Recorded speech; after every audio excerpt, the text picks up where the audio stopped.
Morning, everyone. So just a few updates from the last video that I actually did talking about these. I collectively have probably around 7,000 miles. Again, I really don't drive very much being retired. Since the last time, I of course changed this into a GTD 1756 from Power TDI. I made this crossover pipe out of stainless steel. I also removed the Volkswagen ball and incorporated the actual ball from the original XJ, which was housed down here beforehand. For those who may not know, this is a regular ALH block with rods, upgraded rods, fully rebuilt by me.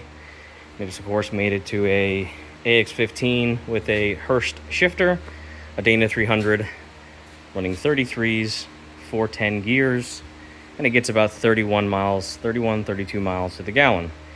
It has everything that you would want. It has heat and AC. It even has cruise control. And this is my Jeep XJ. This has a PD150 short block with a ported exhaust side, ALH head, dual valve springs for higher revs, although I don't do it. Again, the same thing, GTD 1756 as the CJ. Both are running jam injectors. These are regular standard flow. Those over there are full flow. This is running a AW4 through a CompuShift transmission controller. Overall, I'm extremely happy with it. It works the way it's supposed to. I have the ability to manually shift it. That button up there is dual tunes within the TCU, so I can have two individual shift maps. Torque converter maps within the controller.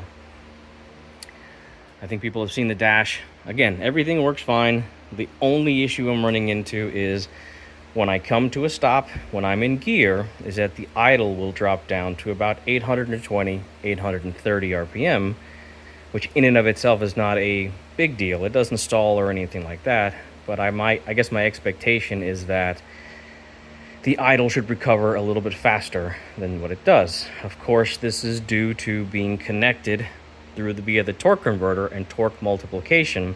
So as I'm slowing down, the engine is still trying to push through the transmission through the brakes that I'm pushing down. And again, the idle does drop down. So the idle is normally set at 1,000 RPM, and it drops down to about 820 or 830 with the AC on. And I'll insert a clip here.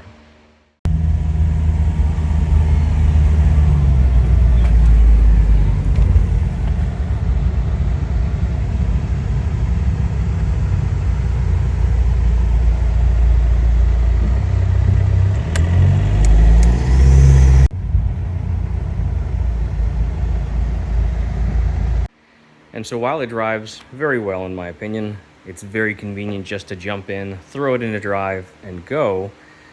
The dipping of the idle bothers me.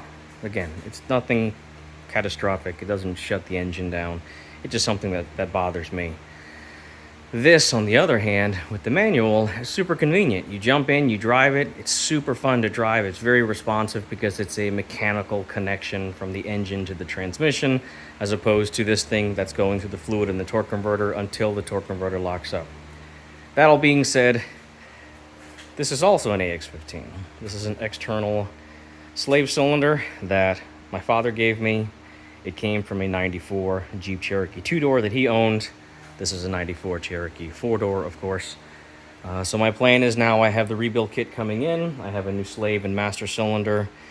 And I get another center force clutch. This is one, I think this one's rating for 368 pound-feet of torque. The one I'm getting for this is, 412 pound-feet of torque. This one is rated for a little over 500 pound-feet of torque. So more than enough than I'll ever do. In the bubble wrap right there, I have a center force high inertial flywheel. So that'll go in, and I think I forgot to talk about this. This still has the 354 gear set, the factory ones. My father gave me an axle that had a limited slip in, so I rebuilt that thing with bearings and seals and put that in.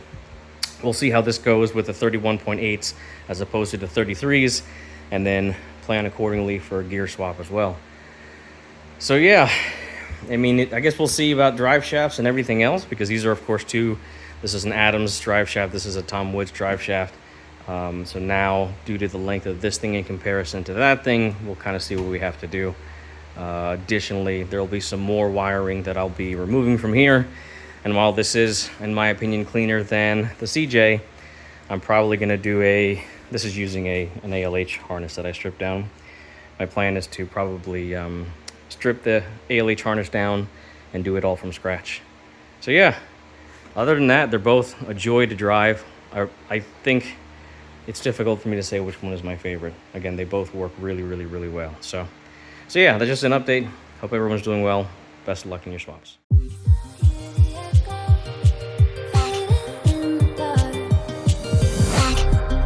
So for those who may not know, this is an indication that the IMMO is on.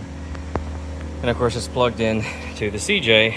Now technically, because I have nothing from the Volkswagen, I don't have a Volkswagen key or anything, if I turn this key, the engine should start and die.